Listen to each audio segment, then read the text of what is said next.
ನಮಸ್ಕಾರ ಸ್ನೇಹಿತರೆ, ನಿಮ್ಮ ಹೈಸ್ಕೂಲ್ಗೆ ಸ್ವಾಗತ. ಪ್ರಪಂಚ ಆಧುನಿಕವಾಗಿ ತುಂಬ ಮುಂದುವರಿತಾ ಇದೆ. ಆಧುನಿಕತೆ ಅಂತ ಬಂದರೆ ತಂತ್ರಜ್ಞಾನ ಅನ್ನೋದು ಮೊದಲಿಗೆ ನಿಲ್ಲುತ್ತೆ.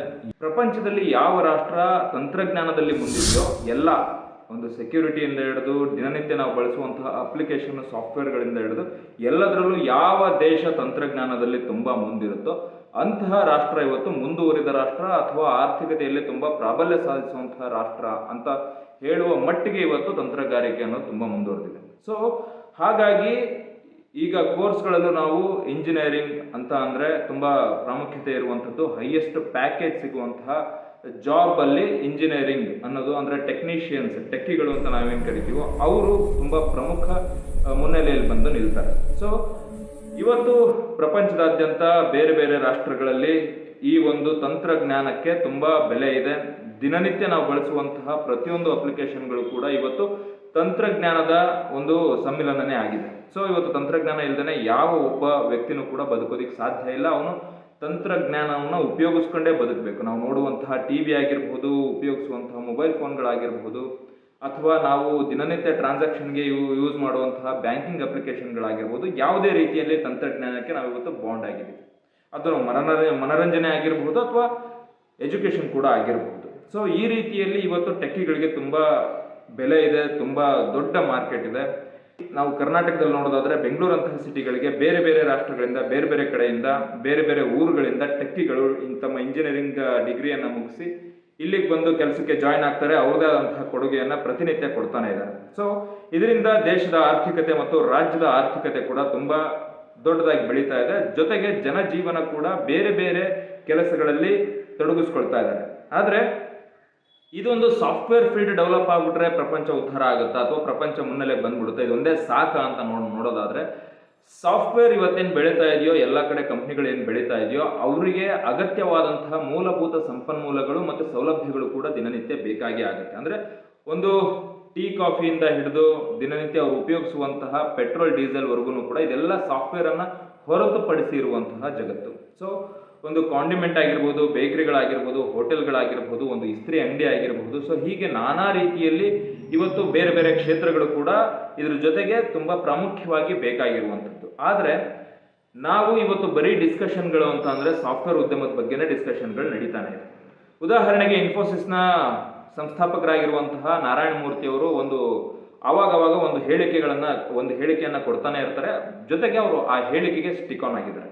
ಏನಪ್ಪ ಅಂದರೆ ಪ್ರಪಂಚ ಇವತ್ತು ತಂತ್ರಜ್ಞಾನದ ಮೇಲೆ ಆಧಾರಿತವಾಗಿದೆ. ಮುಂದಿನ ದಿನಗಳಲ್ಲಿ ಮುಂದಿನ ಪೀಳಿಗೆ ಕೂಡ ತಂತ್ರಜ್ಞಾನದಲ್ಲಿ ತುಂಬ ಪ್ರಾಬಲ್ಯವನ್ನು ಸಾಧಿಸೋದಿದೆ. ಸೊ ಹಾಗಾಗಿ ಯಾವ ಒಂದು ದೇಶ ತಂತ್ರಜ್ಞಾನದಲ್ಲಿ ಮುಂದುವರಿಯುತ್ತೋ ಅಂತಹ ರಾಷ್ಟ್ರ ಮುಂದಿನ ದಿನಗಳಲ್ಲಿ ಒಂದು ಮಾದರಿ ರಾಷ್ಟ್ರವಾಗಿ ಬೆಳೆಯುವಲ್ಲಿ ಯಾವುದೇ ಅನುಮಾನಗಳಿಲ್ಲ ಅಂತ ಹೇಳುವಲ್ಲಿ ಅವರು ದಿನನಿತ್ಯ ಟೆಕ್ಕಿಗಳಾದವರು, ಅಂದರೆ ಸಾಫ್ಟ್ವೇರ್ ಉದ್ಯಮದಲ್ಲಿ ಇರುವಂಥವರು 70 ರಿಂದ 80 ಗಂಟೆ, 90 ಗಂಟೆ, 100 ಗಂಟೆಗಳ ಕಾಲ ಕೂಡ ಕೆಲಸ ಮಾಡಿದ್ರು ಭಾರತದಂತಹ ರಾಷ್ಟ್ರಕ್ಕೆ ಇದು ಸಾಕಾಗಲ್ಲ. ಹಾಗಾಗಿ ಯುವ ಪೀಳಿಗೆ ಅತಿ ಹೆಚ್ಚಾಗಿ ತಮ್ಮನ್ನು ತಾವು ತೊಡಗಿಸ್ಕೊಳ್ಬೇಕು ಕೆಲಸದಲ್ಲಿ. ರಜೆಗಳನ್ನು ತಗೊಳ್ದೇನೆ ಅತಿ ಹೆಚ್ಚಾಗಿ ಕೆಲಸವನ್ನು ಮಾಡೋದ್ರ ಮುಖಾಂತರ ದೇಶದ ಆರ್ಥಿಕತೆಗೆ ಒಂದು ಕೊಡುಗೆಯನ್ನು ಕೊಡಬೇಕು ಅನ್ನೋ ನಿಟ್ಟಿನಲ್ಲಿ ಅವರೊಂದು ಆ ಒಂದು ಸೆಂಟೆನ್ಸನ್ನು ಹೇಳ್ತಾನೆ ಇರ್ತಾರೆ. ಅದಕ್ಕೆ ಪರವಿರೋಧ ಚರ್ಚೆಗಳು ಕೂಡ ನಡೀತಾ ಇದ್ದಾವೆ. ಇದನ್ನೆಲ್ಲ ನೋಡ್ತಾ ಇರುವಂತಹ ಸಾಫ್ಟ್ವೇರನ್ನು ಹೊರತುಪಡಿಸಿರುವಂತಹ ಉದ್ಯಮ ಒಂದು ದ್ವಂದ್ವಕ್ಕೆ ಬಿದ್ದಿದೆ. ಅಂದರೆ ಯಾವುದು ಸರಿ, ಇವ್ರು ಹೇಳ್ತಾ ಇರೋದು ಸರಿನಾ, ಅವರು ಒಂದು ಕಂಪನಿಯನ್ನು ಕಟ್ಟಿ ನಿಲ್ಲಿಸಿದಂತಹ ವ್ಯಕ್ತಿ ಸಾವಿರಾರು ಜನಕ್ಕೆ ಇವತ್ತು ಕೆಲಸ ಕೊಟ್ಟಿದ್ರು ಅಂತವ್ರು, ಅವರು ಹೇಳ್ತಿರೋದ್ರಲ್ಲಿ ಸರಿ ಇರಬಹುದಾ ಅಂತ ಒಂದು ಕಡೆ. ಆದರೆ ಇನ್ನು ಬೇರೆ ಬೇರೆ ಈಗಿರುವಂಥ ಪ್ರೆಷರ್ ಎಷ್ಟಿದೆ, ಎಲ್ಲ ಎಂಪ್ಲಾಯಿಗಳು ಮಾತಾಡ್ತಾ ಇರ್ತಾರಲ್ಲ, ಈಗಿರುವಂಥ ಪ್ರೆಷರ್ ಎಷ್ಟಿದೆ, ನಾವು ಮಾಡೋಕ್ಕಾಗಲ್ಲ, ಫೈರ್ ಆಫ್ಗಳು ಆಗ್ತಾ ಇದ್ದಾವೆ, ಜೊತೆಗೆ ನಾವು ಪೇಪರ್ ಹಾಕ್ತಾ ಇದ್ದೀವಿ ಅಂದರೆ ರಿಸೈನ್ ಮಾಡ್ತಾ ಇದ್ದೀವಿ. ಸೊ ಈ ಥರದ್ದು ಹಲವಾರು ವಿಡಿಯೋಗಳನ್ನು ಕೂಡ ಅವಾಗ ನೋಡ್ತಾ ಇರ್ತಾರೆ. ಸೊ ಇದನ್ನು ದ್ವಂದ್ವಕ್ಕೆ ಬಿದ್ದಿರುವಂಥವ್ರ ಸಂಖ್ಯೆ ಜಾಸ್ತಿ ಇದೆ. ಮೊದಲನೇದಾಗಿ ನಾವು ಅರ್ಥ ಮಾಡ್ಕೋಬೇಕಾಗಿರೋದು, ಯಾರಿಗೂ ಕೂಡ ಇಂತಿಷ್ಟು ಗಂಟೆಗಳ ಕಾಲ ನೀನು ಕೆಲಸ ಮಾಡಲೇಬೇಕು ಅಂತ ಹೇಳುವ ಅಧಿಕಾರ ಯಾರಿಗೂ ಇಲ್ಲ. ಅವನ ಅವಶ್ಯಕತೆಗೆ ತಕ್ಕಂಗೆ ಅವನ ಒಂದು ಸ್ವಯಂ ನಿರ್ಧಾರ ಅದು. ಆದರೆ ಇದನ್ನು ಇಷ್ಟೇ ಕೆಲಸ ಮಾಡಬೇಕು, ಇಷ್ಟೇ ಗಂಟೆಗಳ ಕಾಲ ಕೆಲಸ ಮಾಡಬೇಕು ಅನ್ನೋ ಹೇಳೋ ಹಕ್ಕು ಯಾರಿಗೂ ಇಲ್ಲ. ಆದರೆ ಯಾವುದೋ ಒಂದು ಕಂಪ್ನಿಗಳಿಗೆ ಕೆಲಸಗಾರರನ್ನ ಅವರು ಹೈರ್ ಮಾಡ್ತಿದ್ದಾರೆ ಅಂದರೆ ಅವರ ಒಂದು ಟರ್ಮ್ಸ್ ಆ್ಯಂಡ್ ಕಂಡೀಷನ್ ಇರುತ್ತೆ. ನನ್ನ ಕಂಪ್ನಿಗೆ ನಾನು ಇಂತಿಷ್ಟು ಸಂಬಳ ಕೊಟ್ಟು ನಿನ್ನನ್ನು ಇಟ್ಕೊಳ್ತಿದ್ದೀನಿ ಅಂದರೆ ಇಂತಿಷ್ಟು ಗಂಟೆಗಳ ಕಾಲ ನಿನಗೆ ಕೆಲಸ ಮಾಡಲೇಬೇಕು ಅಂತ ಹೇಳುವ ಅಧಿಕಾರ ಅವ್ರಿಗೂ ಕೂಡ ಇದೆ.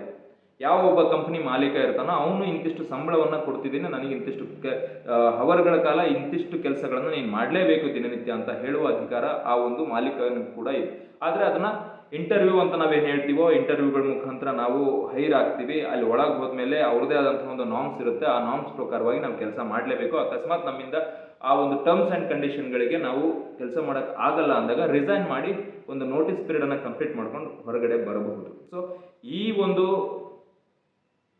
ಅಧಿಕಾರ ಮತ್ತು ಕರ್ತವ್ಯ ಕೂಡ ಪ್ರತಿಯೊಬ್ಬ ಎಂಪ್ಲಾಯಲ್ಲೂ ಕೂಡ ಇದೆ. ಸೊ ಮಾಲೀಕನ ತಪ್ಪು ಅಲ್ಲ, ತನ್ನ ಕಂಪ್ನಿಗೆ ಸೇರುವಂತಹ ಕೆಲಸಗಾರ ಇಂತಿಷ್ಟು ಅವಧಿ ಕೆಲಸ ಮಾಡಬೇಕು ಅಂತ ಹೇಳೋದು ಅವನ ತಪ್ಪು ಅಲ್ಲ.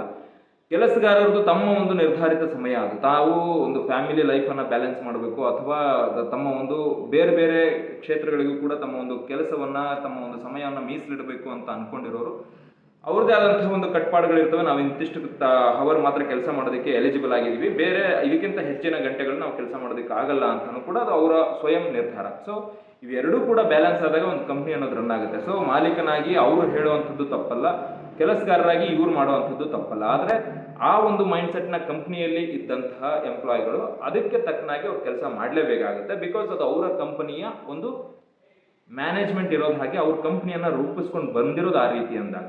ಸೊ ಹಾಗಾಗಿ ಇದು ಇಬ್ಬರ ಸಮ್ಮಿಲನ. ಇದನ್ನೆಲ್ಲ ಹೊರತುಪಡಿಸಿ ಬೇರೆ ಒಂದು ಜಗತ್ತಿದೆ, ಅದಕ್ಕೆ ನಾವು ಹಾರ್ಡ್ವೇರ್ ಜಗತ್ತು ಅಂತ ಹೇಳ್ಬೋದು. ಬಿಕಾಸ್ ಇದು ಸಾಫ್ಟ್ವೇರ್ ಆಯಿತು ಅಂದರೆ, ಇದು ಅಂದರೆ ಕಂಪ್ನಿ ಅಂದರೆ ಒಂದು ಒಳಗಡೆ ಒಂದು 4 ಗೋಡೆಗಳ ಮಧ್ಯೆ ಕೂತ್ಕೊಂಡು ಒಂದು ಲ್ಯಾಪ್ಟಾಪನ್ನು ಇಟ್ಕೊಂಡು ಇಡೀ ಪ್ರಪಂಚದ ಬೇರೆ ಬೇರೆ ಸರಕು ಸಾಮಗ್ರಿಗಳನ್ನು ಅಲ್ಲಿ ಡೀಲ್ ಮಾಡಲಾಗುತ್ತೆ. ಅದು ತಂತ್ರಜ್ಞಾನದ ಮುಖಾಂತರ. ಇದಕ್ಕೆ ಸಾಫ್ಟ್ವೇರ್ ಅಂತ ನಾವು ಕರಿತೀವಿ. ಇದನ್ನು ಹೊರತುಪಡಿಸಿ ಮತ್ತೆ ಒಂದು ಹಾರ್ಡ್ವೇರ್ ನೆಟ್ವರ್ಕ್ ಕೂಡ ಇದೆ. ನಾವು ಒಂದು ಟೀ ಕುಡಿಯೋದ್ರಿಂದ ಹಿಡಿದು, ಹೋಟೆಲ್ಗಳಲ್ಲಿ ತಿಂಡಿ ತಿನ್ನೋದ್ರಿಂದ ಹಿಡಿದು, ಇಸ್ತ್ರಿ ಮಾಡಿಸೋದ್ರಿಂದ ಹಿಡಿದು, ಹಣ್ಣು ತರಕಾರಿಗಳನ್ನು ಕೊಳ್ಳೋದ್ರಿಂದ ಹಿಡಿದು ಇದೆಲ್ಲನೂ ಕೂಡ ಒಂದು ಮತ್ತೊಂದು ಜಗತ್ತು ಹೊರಗಡೆ ಇದೆ. ಇವರ ಒಂದು ಅವಶ್ಯಕತೆಗಳು, ಅನುಕೂಲತೆಗಳು, ಅನಾನುಕೂಲತೆಗಳು ಏನಿದಾವು ಅನ್ನೋದ್ರ ಬಗ್ಗೆ ಯಾರು ಕೂಡ ತಲೆ ಕೆಡಿಸ್ಕೊಳ್ತಾ ಇಲ್ಲ. ಸ್ವಯಂ ಅವರೇ ತಲೆ ಕೆಡಿಸ್ಕೊಳ್ತಾ ಇಲ್ಲ. ದಿನನಿತ್ಯದ ಜೀವನದಲ್ಲಿ ಅವ್ರಿಗೂ ಕೂಡ ಲಾಸು ಮತ್ತು ಲಾಭಗಳಿರ್ತವೆ. ಅವ್ರಿಗೆ ಒಂದು ಸೆಟಲ್ಡ್ ಸ್ಯಾಲ್ರಿ ಅಂತೇನು ಯಾವುದು ಬರಲ್ಲ.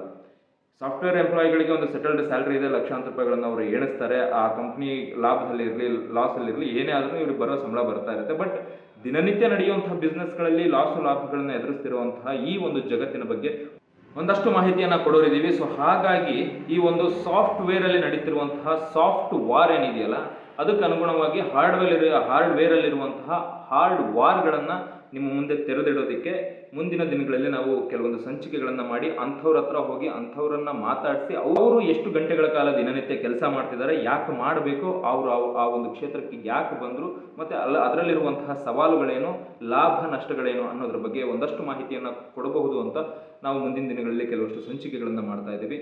ಸೊ ಇದ್ರ ಬಗ್ಗೆ ನಿಮ್ಮ ಅಭಿಪ್ರಾಯ ಅನಿಸಿಕೆಗಳು ಏನಾದರೂ ಇದ್ದರೆ ಕಮೆಂಟ್ ಬಾಕ್ಸಲ್ಲಿ ತಿಳಿಸಿ. ನಮ್ಮ ಚಾನಲ್ಗೆ ಸಬ್ಸ್ಕ್ರೈಬ್ ಆಗಿ, ಲೈಕ್ ಮಾಡಿ, ಶೇರ್ ಮಾಡಿ. Thank you.